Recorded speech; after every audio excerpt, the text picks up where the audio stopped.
Hello! Hello, my good friends. It is I, Nook of the book.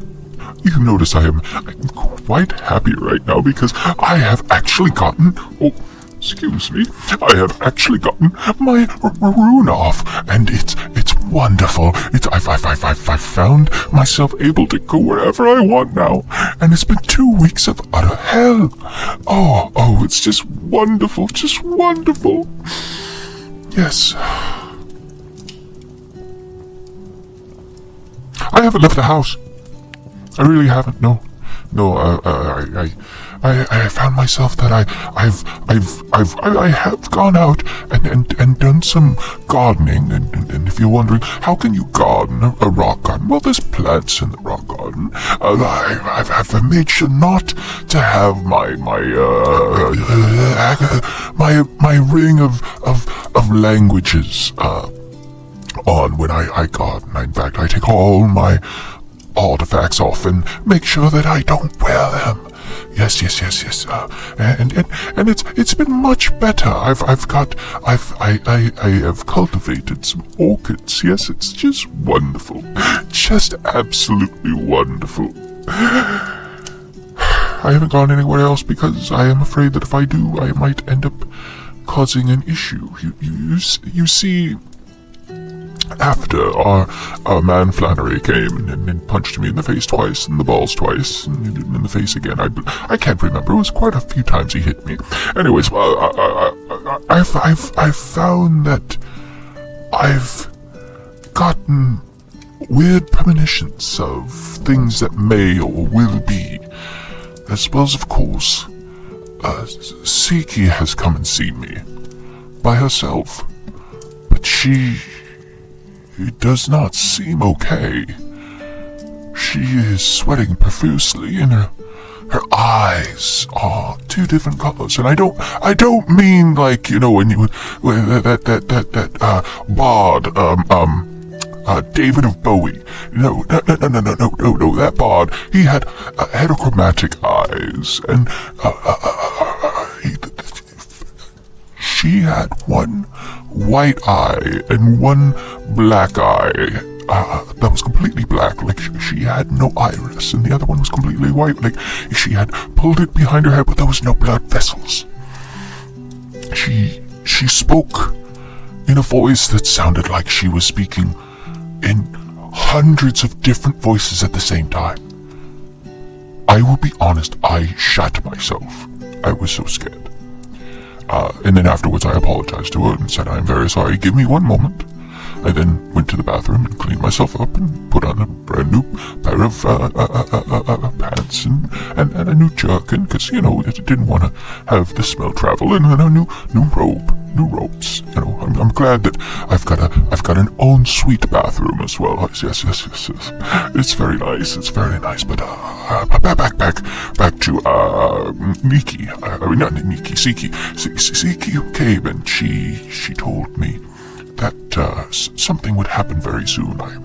I do apologize. It was very hard to understand her. It was like when I was much younger, I went to a university where there was a man who spoke with. He sounded like he was from the land of India.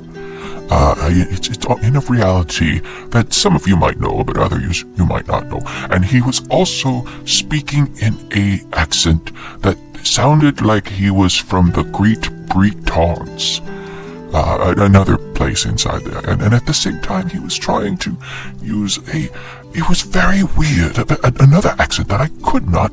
So it sounded something like, "Hello, my friend," and it was very hard to understand it. But after several years of taking his classes and realizing that's just the way he talked, that I found out that it was easy to understand it. But that's kind of how Siki was speaking. Only like she was talking multiple versions of her all at once. Very interesting, very interesting. But I was worried for her, and she said, "Nook, I know you have been following the changes of the timeline. I am doing my best to fix what Twinkie has done. If I do not complete my task, all of history in all the timelines will disappear. And I told her, "What was that, dear? I'm very sorry. I was not paying attention. You are very off-putting." And she said it again, and I said, "Oh, thank you for saying it again, because I was very, you are very off-putting at this point. I mean, I'm scared to see you." And so she said, "It's okay, Nook. It's okay." And she then touched my forehead, and I passed out. Haven't had that since I went to this the celebration a long time ago. Well, not so long for me, but maybe for a shorter-lived species. But it was like I went to this festival to put on by several bards. I think it was called Woodstoke. And there was a lady who was passing out some stuff, and she put it on my forehead after licking it, and I thought, oh, that's kind of weird, but I'm here for anything. I mean, that lady was over there in the mud, just rolling around like a pig, all naked. That's kind of hot. And then, of course, I passed out, woke up several weeks later, and found that I was working at a McDonald's in Japan. Totally different reality. Totally different timeline, and my boss apparently was a devil. So, after I realized where I was at, I finished out my shift, thanked my supervisor for what he was doing for me, and wished him the best, and then I left, and went and came home, and I was like, oh my god, how long has time been going by? And I checked my mail, and it looks like it was only about a year and a half. So, different times, different timelines, different realities, it's all relative. It's all relative. Yes. So, but I found out that when I came back, my mail was all piled up, and I had gotten correspondence from a few friends of mine. One gentleman, he's a doctor, and another gentleman who's also a doctor, but he has Dr. Brown.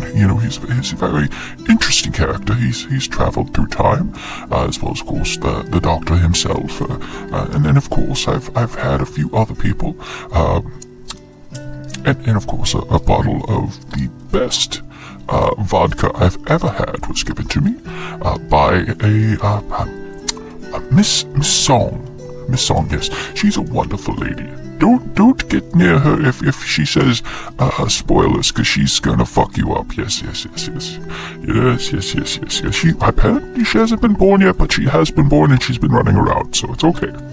Anyways, let's get back onto the story. Okay, yes, let's get back onto the story. Okay, as we last heard, the Nightsky Syndicate was heading down into the roots of the World Tree, Yggdrasil, and as they were going down there, they were being taken by Dunstan, the brewer, who was taking them down because he knew a path to a portion, but he stopped at a certain point and told them he would not go further because he had not been further. And of course they had been down there for quite some time, so he had given them plenty to work with. So they set up camp, and he stayed there for a little bit. And while they were there, they found an Elithid colony.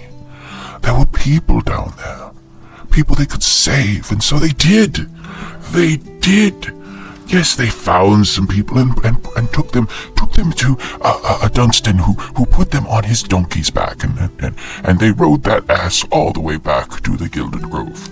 Not our friends. Our friends stayed below, but Dunstan and his ass rode those people all the way back. And now that I'm saying it, it sounds terrible that I said it that way. But you know what? I am not going back. Dunstan and his ass rode those people, and if you don't like the way I said it, well, that's okay. I don't care. I'm an old man who has seen everything.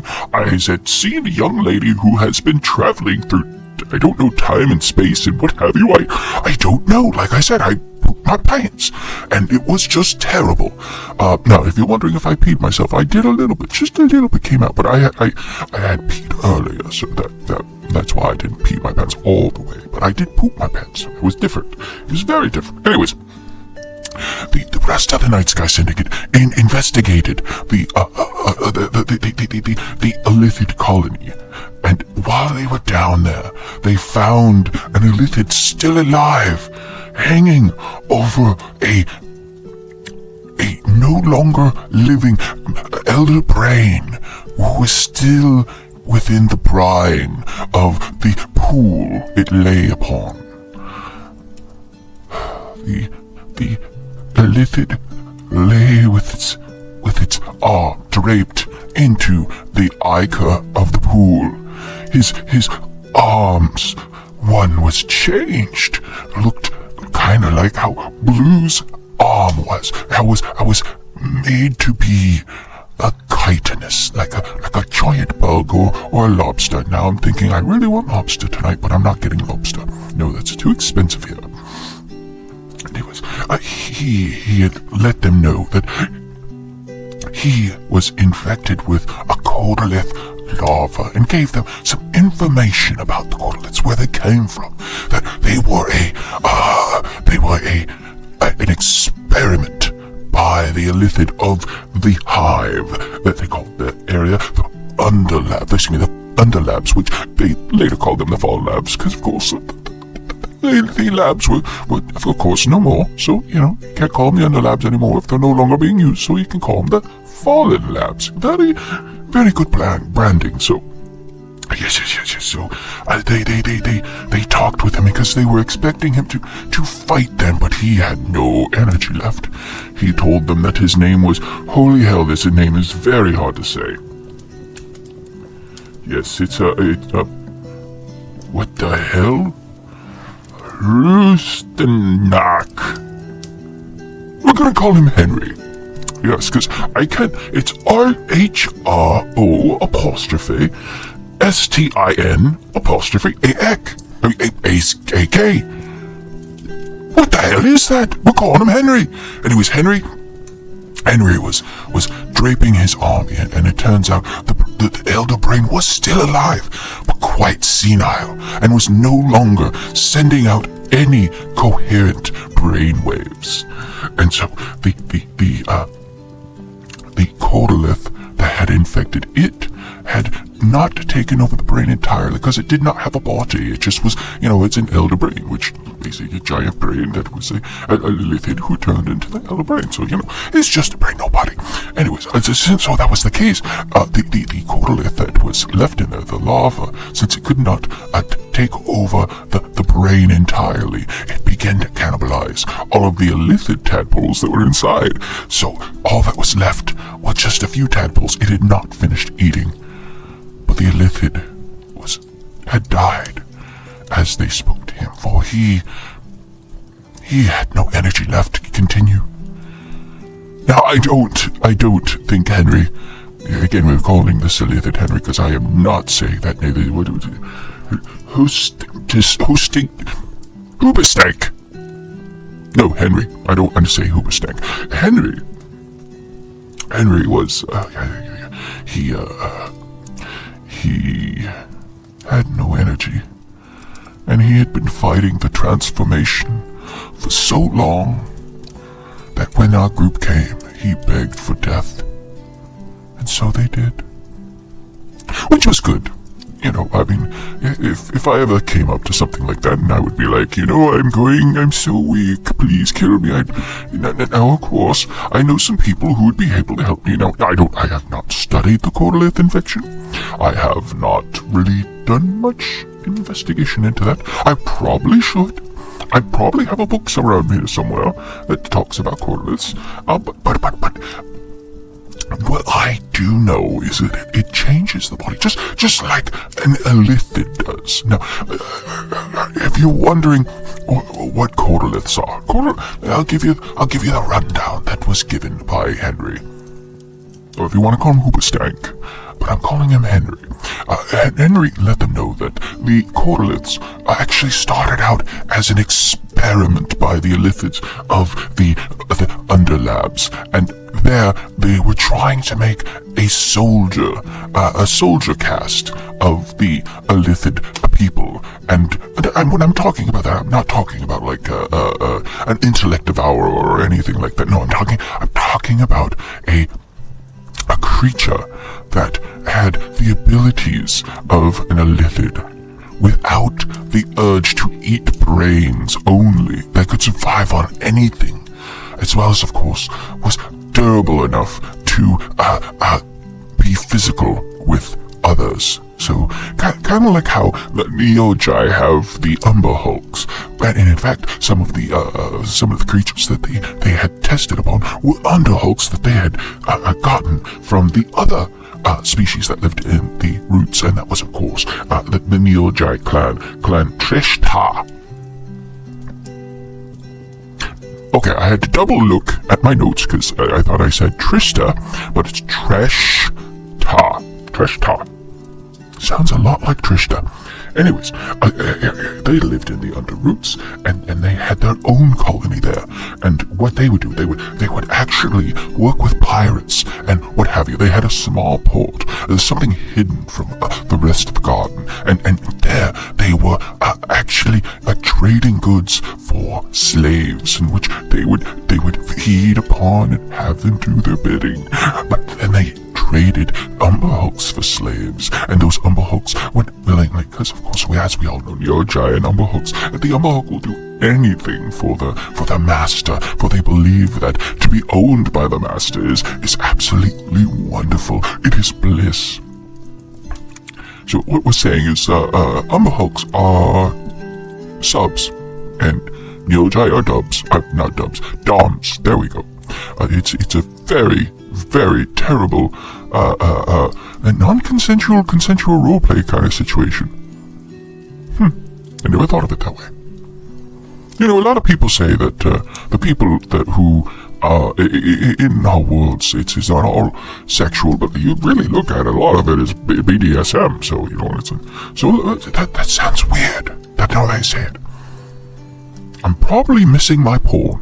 That's why I'm making those connections. But anyways, the clan was led by a clan master. Now, why do these people have terrible names?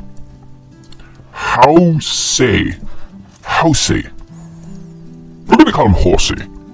Horsey was in charge of 50 Neogi, 10 Umblehooks, and a Grand Old Master. Now, if you're wondering what a Grand Old Master is, he's an old bastard. No, I'm kidding.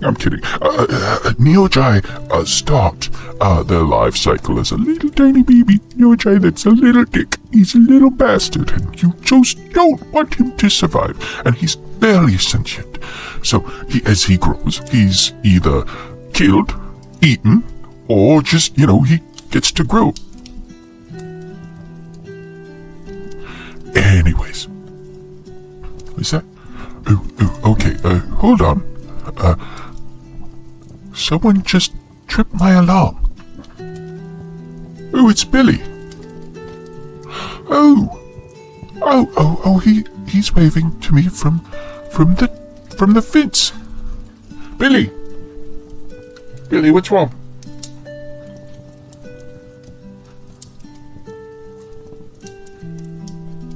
I don't know why I'm acting like I can hear him. I can't really hear him.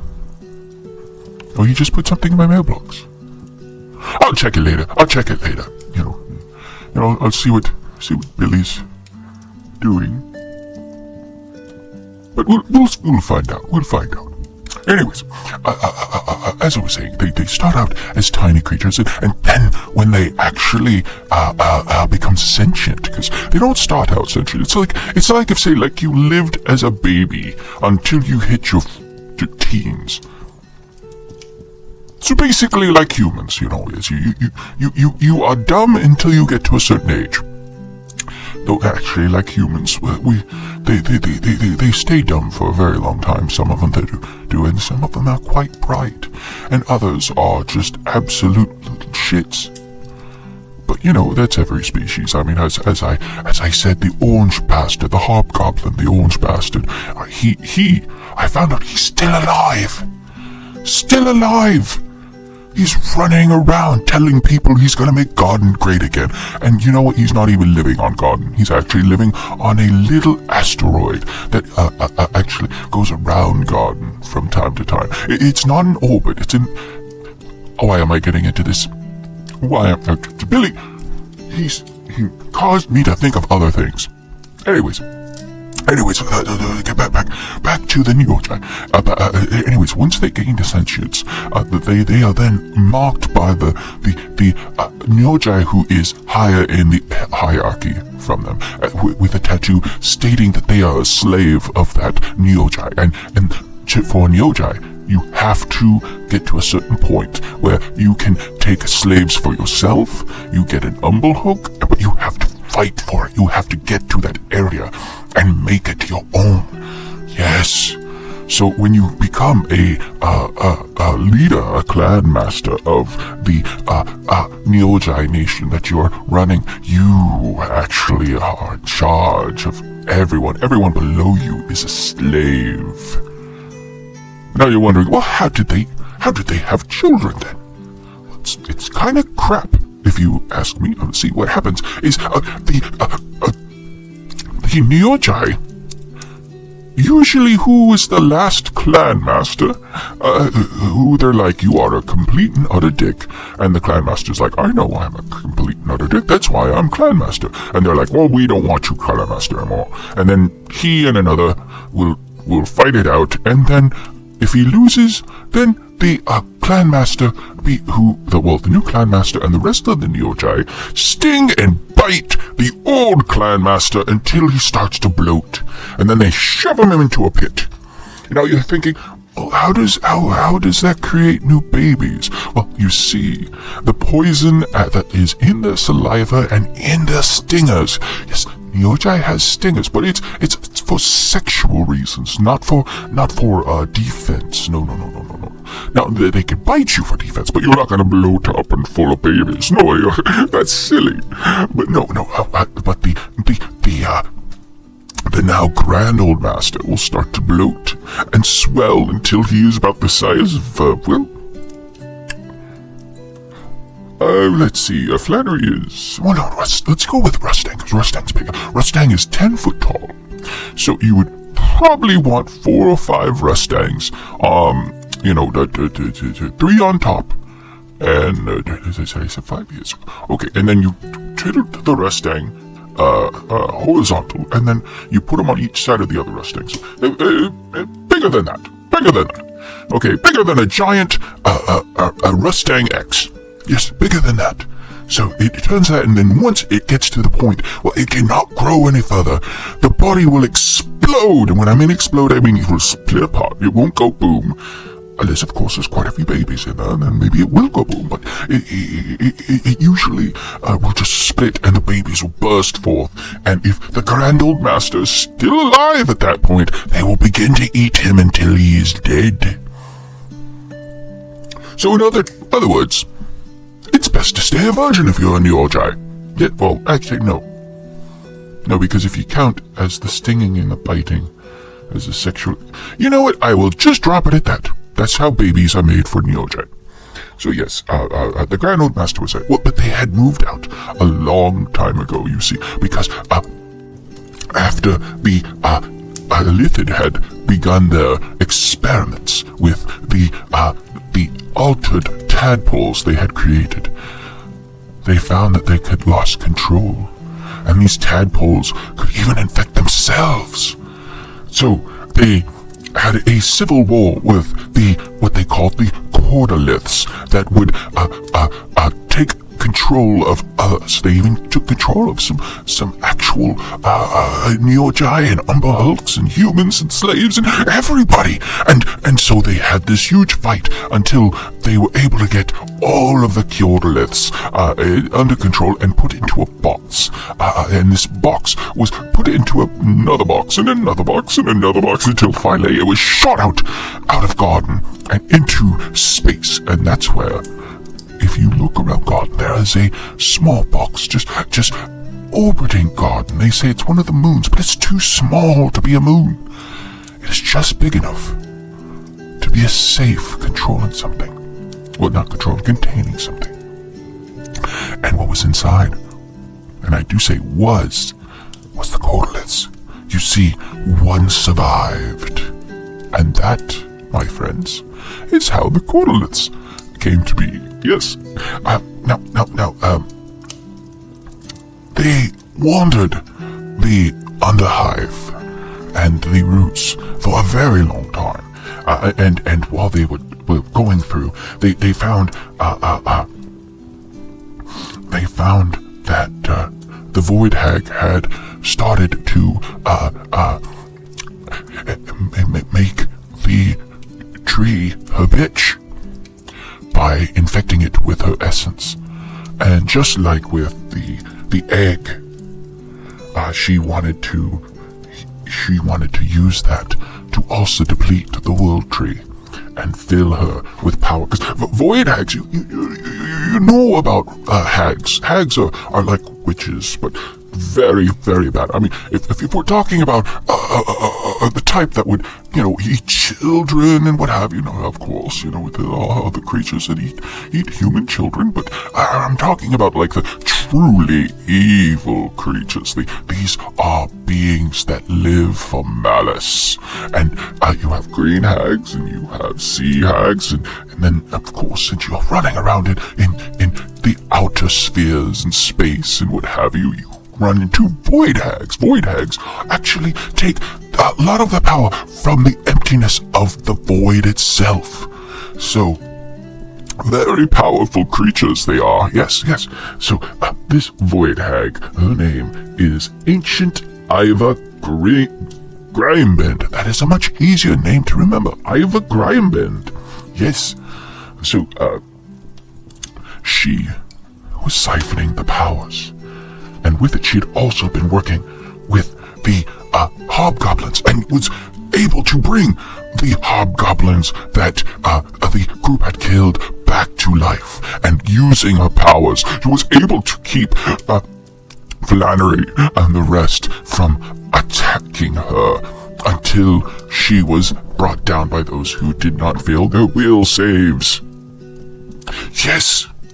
Unfortunately, Flannery did not do much in the fight because he kept not doing well on his will saves, and Nikki didn't do well on her will saves either. So, you've seen how hard Nikki and Flannery are able to kill the monsters and creatures. But in that fight, they didn't have those two. But they were able to destroy the reanimated hobgoblins and Iva Grimebend. However, since she had control of the hag dragon, she used that as a vessel for herself and began to take off into the void, smashing a hole through the roots into the emptiness of the void, and made her way out into the darkness. For a little bit, and then she was shot by a cannonball. And when I mean a cannonball, I'm talking about one that was very, very big. Now you're wondering, how the hell did that happen?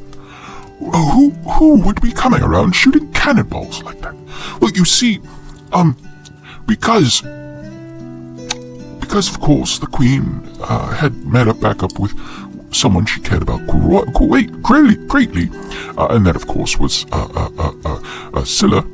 She actually went ahead and restocked the group's new ship, the Twisted Courtesan. Yes. And as you know, that ship was a bombard, which the main weapon it has is a giant cannon that goes out through the front, and the cannonballs are nearly 6 foot tall and require a lot of powder to shoot. And this is why those types of ships are usually run by GIF. So When they first got the ship, of course, the ship did not have any ammunition.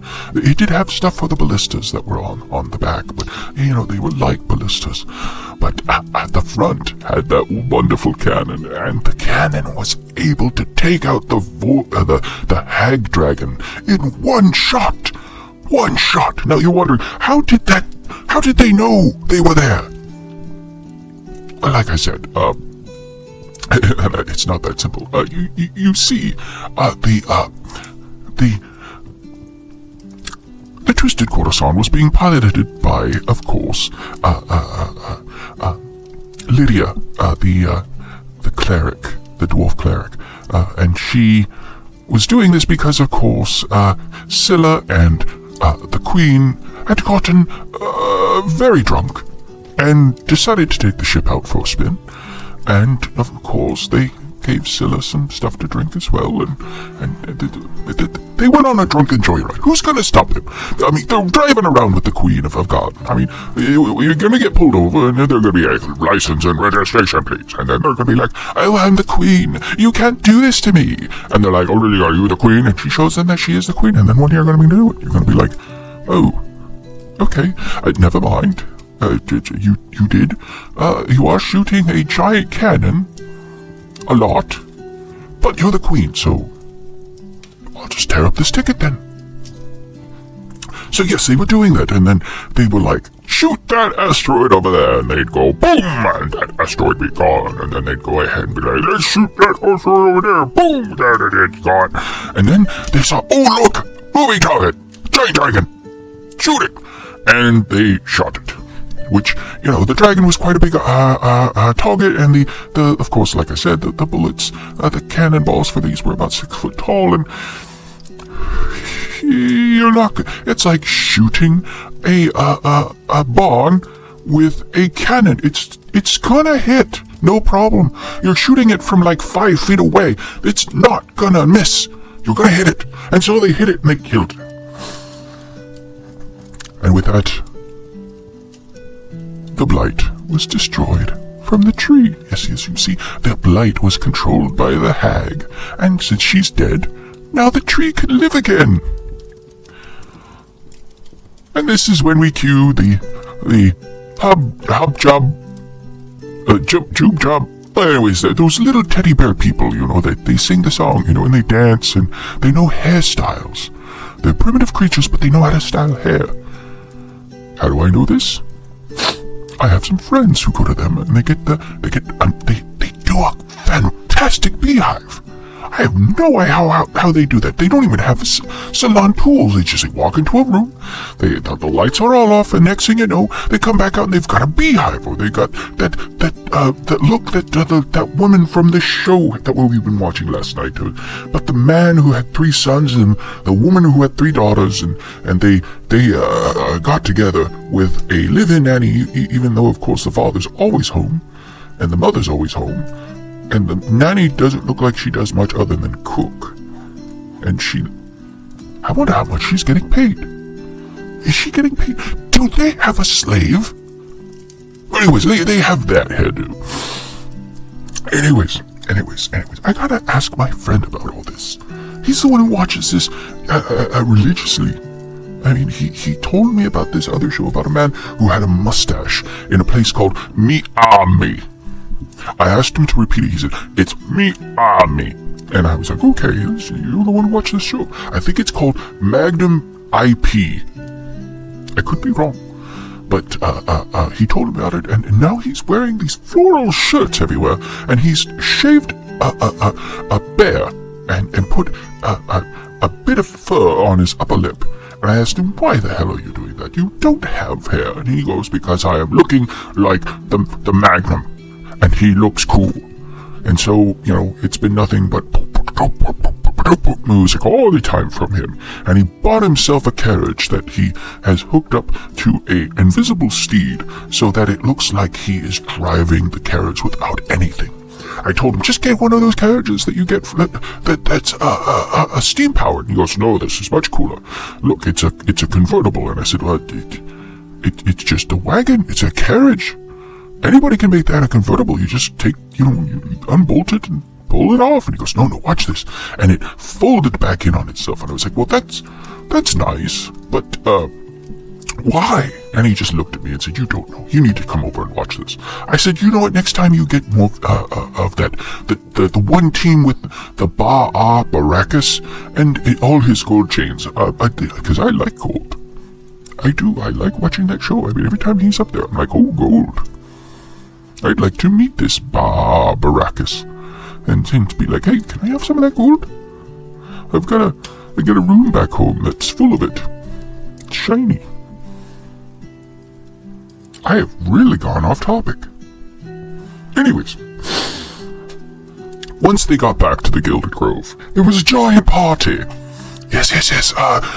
Everyone was celebrating, and the mantle of the High Archdruid was actually moved off from Vaxidor to his niece Lindana, for it had been found out that she had been using most of her energy to keep the Blight at bay as long as she could.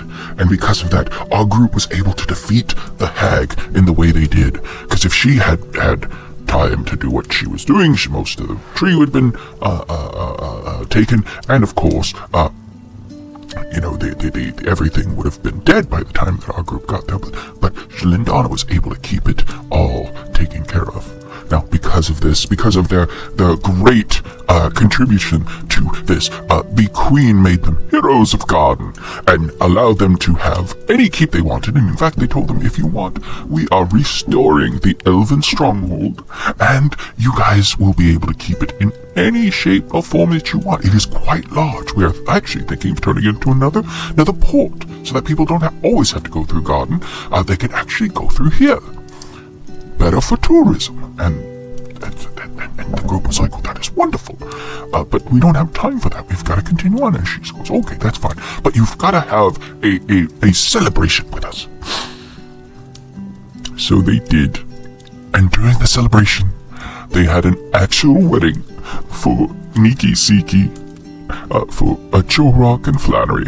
And Jorok and Flannery were given the names of the clan Bloodfire, because almost everybody in that village of the outcasts' last name was Bloodfire, because that is their family clan name. So they are clan Bloodfire now. So anytime you ask them, what is your full name? And they just say, my name is Flannery, or my name is Jorok. You say, that is a bloody lie. Your name is Flannery Bloodfire, and you are Jorok Bloodfire, and you considered our brothers-in-law.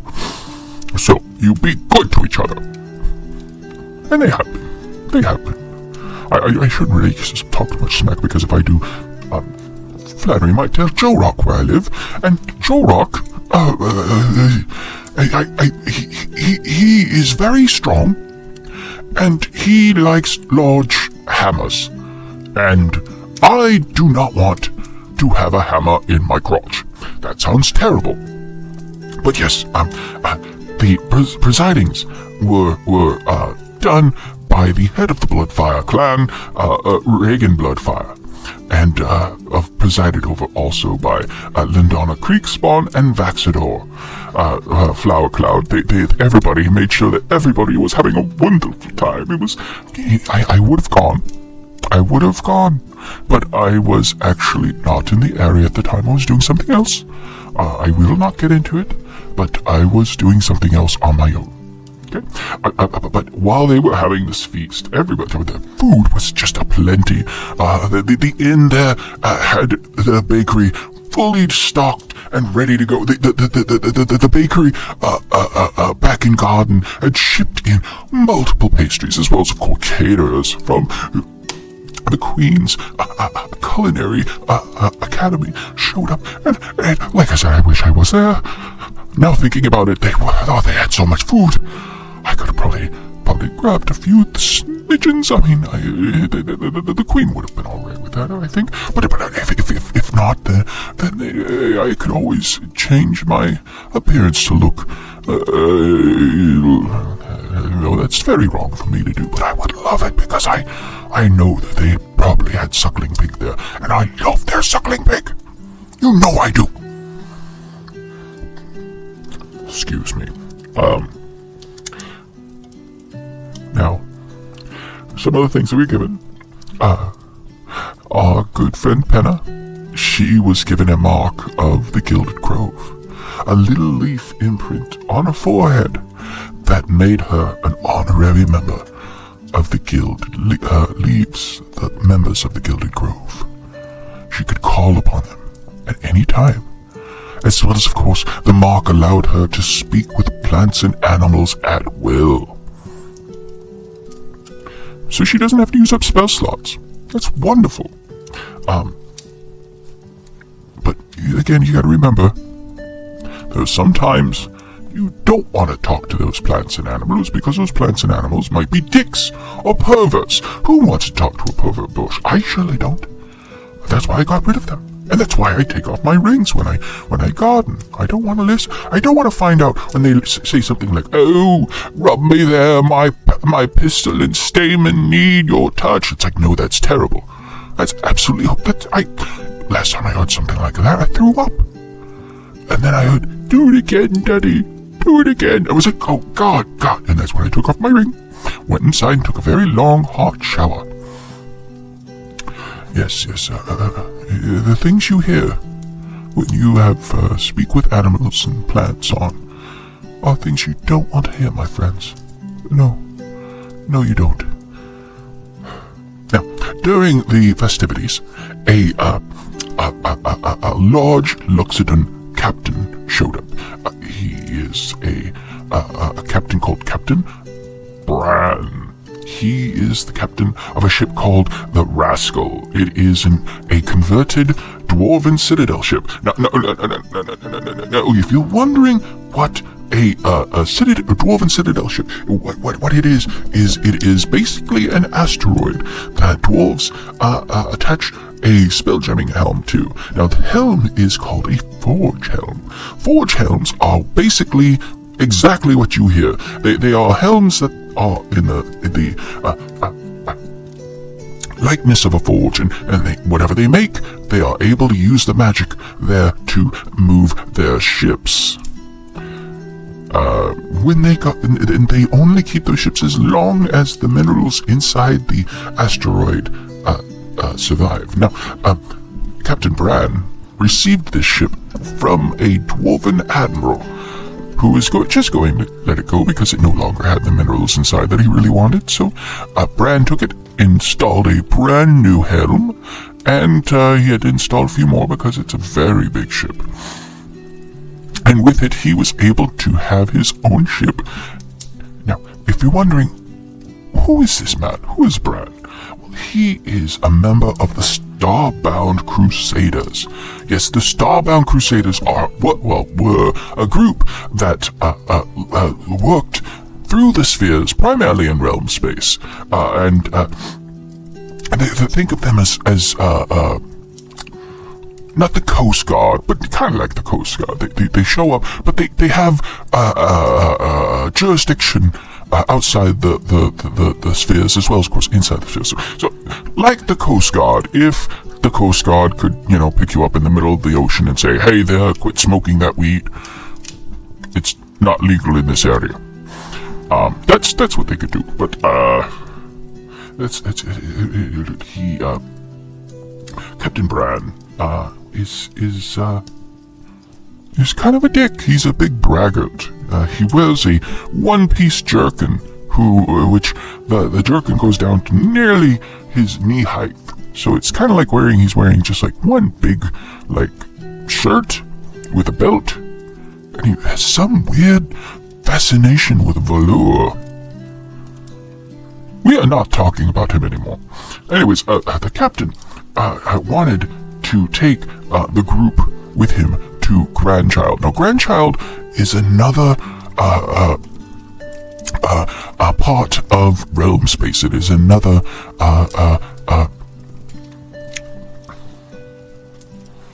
it is a moon around garden. Now, Grandchild, they say that Grandchild doesn't look like it should be what it is. granted, of course, with all things in this crazy world we live in, there are things that don't sound or look like what they're supposed to be, but they are. But grandchild is a moon that is the, well, like I said, they used to be called, but for the sake at the time, they were called the Starbound Crusaders. That's where their headquarters was taken at. Now, the captain asked the group to come because they had dealings with them. And Bran even said he would take them by force if needed, but of course our group said, no, we're not going to do that. We are coming cordially. And if you believe that, I have some oceanfront property in a place called Arizona. Yes, the town is called Oceanfront. It's a beautiful community. I don't have that property. That was actually a joke. But there is a town called Oceanfront, and they have beautiful scenery. And everybody always asks, where are you going? I'm going to Oceanfront, Arizona. And they're like, oh, isn't that a landlocked area? And they're like, yes, but the town is called Oceanfront. And everybody's like, oh, that sounds cute. Yes, very misleading. Because you think oceanfront would be meaning that you're in front of an ocean. And they're not. It's mostly desert and high Sierras. But it's a misleading nomenclature. So yes. Now, after the festivities and everything, the group got their items together, said their goodbyes. And as they did, Kaylee, the little kobold that they had saved back before Chandel, they wished her the best because she had decided to stay. She also gave Joraki a tearful hug, for she had a deep fondness for the man. She actually had a crush on him, and would have, if I believe if she had stayed with the group and Siki had not become his bride, she may have actually... Hold on, let me just 1 second, I'm checking one of my books. Okay, I keep some of the tomes in this drawer. Oh yes, it's a small pamphlet I get. Okay, shut that back up. Okay, okay. Oh yes, in another timeline, where they don't go to Siki's area, they, that's changing now. Time is weird.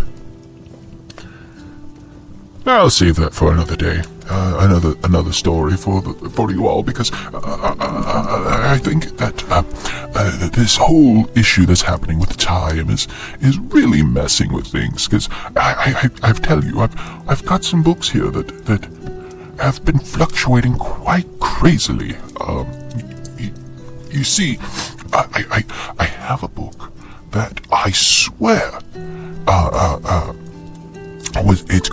it's made by a author who not a lot of people like anymore, because he kind of showed some true colors and got, I believe they call it, cancelled. But it was a wonderful little storybook about a young man who fell in love with a star and everything. But the book was very dark and very sad at the end. But I went back to that book, and the book's ending has changed. I'm very happy. And I have to say, I like the new ending. The new ending is actually very nice. But I don't know why it changed. I have been looking through other books of mine. There's... Quit throwing those rocks at my... Now it's the hawk. The hawk is out there. He's... Hold on 1 second. Hold on. I need to see something real quick. I need to see. Hold on.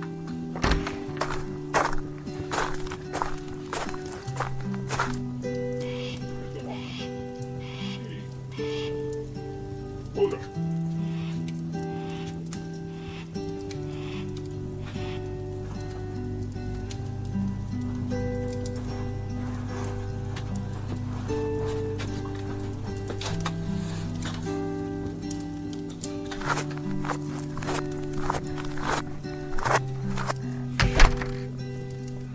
apparently Mr. Hawk wanted me to check my mailbox, and apparently Billy was dropping off a letter that was inviting me to the wedding of Mr. Hawk and Miss Red Hawk.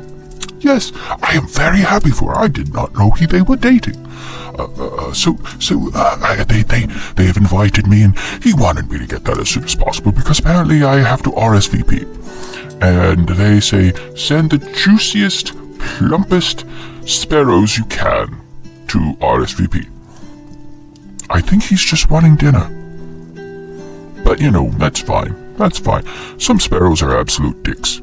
You ask them to do something and they flip you off with one of their bird wings. And if you're saying, how can a sparrow flip a person off? Well, they can. They can. Have you ever done enough things to a sparrow to make them flip you off? I don't think you have. I have. I've lived long enough to basically piss off every form of animal that's ever lived. You haven't seen things until you have gone up to a dodo bird and said, hey, dodo bird, your name sounds dumb. And they don't flip you off with their wings because they've got tiny little wings. But they get on their backs and they curl all their toes up except for one. And that's how they flip you off. They flip you off with their toes. And I have to say, I have never been more angry and absolutely filled with joy at seeing something so cute. I'm sorry.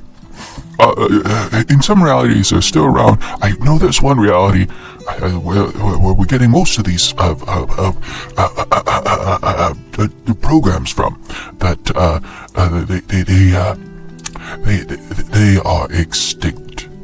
But apparently in that reality they are quite delicious. In every other reality I've ever been to, they taste like garbage. And when I mean garbage, I'm talking about, let's put it this way, they tasted like if you went outside and grabbed all the dog dew out of every park you could get, brought it back, distilled it down to its essence of badness, sprinkled it over the worst vegetable you could ever imagine, and then distilled that down to even more terribleness, and then gave it to a plant, I think it's called a durin, and then injected it with that so that the stink of the durin was even worse. And then you went ahead and put it in, I don't know the name of it, but basically it's fermented fish that have been canned up. You leave it for decades, and it is so stinky and so terrible, and some people actually like it. I don't. I've had it before. It is not good. But anyways, you do that. You inject that durin, this ultra sticky durin, into that ultra sticky fish, and then you are told that you have to keep your nose open as you smell, and you eat, and you barf, and then that barf is taken, and you have to eat that too. It's that bad. I forgot what I was talking about. Oh, dodo birds. Yes, that's how bad they are. Excuse me. There's smoke in the air. I think someone is clearing brush outside. I don't know why they're doing that with fire, though. Well, I know why, because last time somebody did this. Okay, what we used to do when we were clearing brushes, we would go out there with a ring of translation. It's a type of a ring of languages. Only the ring of translation allows a one-way communication to what you're talking to. Now, what you would do is you would go out and you would tell, like, plants and stuff. You would say, hey, we're trying to clear this area, but we've got a place for you that's even better. We filled it with wonderful soil and nutrients. You just come out here and you just live right here, and everything's going to be fine. And usually plants would be like, holy shit, this bullshit is terrible. I will go ahead and live in that area that has wonderful nutrients in the soil, and I will be happy for the rest of the days that I live. But like all things, you get some of them that are like, no, I want to speak to your manager. And you're like, I don't have a manager. I work for myself, and then I bought this ring of translation, and I have no idea how you are speaking back to me. And then they're like, well, because I am actually a druid. And they're like, oh, wait, so are you a person? And they're like, no, I'm a plant, but I'm a druid. And they're like, how do you do that? How did you get training? And then you're there for about 5-6 hours just talking. And while you're doing that, you learn too much about the plant that you've been talking to. And then you end up dating. And then after you're done dating, you get into a very messy breakup, which you then... After it's been several years since you stopped dating, they ask you to their wedding, where they meet. They have married a pine tree, and you tell them, I don't think this is a good match for you. And she says, do you still want me? And I'm like, no. I mean, you're like, no. And you like start crying during the wedding. And as she leaves, she looks at you and she says, I wish I was with you, Nook. I wish I was with you. And every day I look inside at my rock garden and I say, oh, Cynthia, like we could have had such wonderful years together. I mean, that could happen when you're trying to clear land. It didn't happen to me. Oh, no. That's silly, man. Falling in love with a beautiful flower woman and finding out that she loves books and stories, and you think, I mean, we were talking. We're talking about other things. We're talking about, okay, we will get back into our friends, the Nightsky Syndicate, next time. For I think that it is when we get there, you will be meeting a grandchild, which is actually a very, very interesting place, and I will tell you all about it next time. For right now, I think I am gonna go for a walk out to where I used to clear brush and think about old times. Since I'm gonna be having to go to a wedding, I'm gonna have to find a new set of robes. Maybe find someone to go with. I mean, if it wasn't Hawk and Red Hawk getting married, I think I would probably ask Hawk to come with me as a friend, you know. But now we gotta see if I'll probably go just stag. You know, it's gonna be a nice wedding. I mean, I'm glad those two got together. Those chicks of his are going to enjoy being raised by those two. I mean, Hawk and Red Hawk have so many things in common. I mean, yes, they're both single fathers. Yes. Red Hawk has 2 chicks of his own. Yes. They look so happy together. I'm so happy that they are together.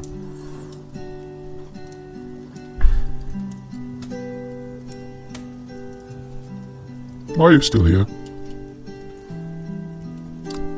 I'm not looking at the trees whimsically. You know, I'm not. I think I'm gonna go outside and stop that person from clearing land with fire. Because I think that's coming from where they set up the homestead with the children. I mean, it's very interesting to see a flower and a pine tree have children. They look like a flower with the leaves aren't like very like normal flower leaves. They're like pine needles, but they still flower at the top. It's very nice. Not like a cactus. You know how a cactus is kind of bulbous and it's got those spines on it. No. It's like a normal flower. Think a rose, but instead of the thorns on the stem, it's leaves of thorns. Yes. So yeah, that's you're probably wondering what kind of flower was she? She was a type of orchid. I miss her.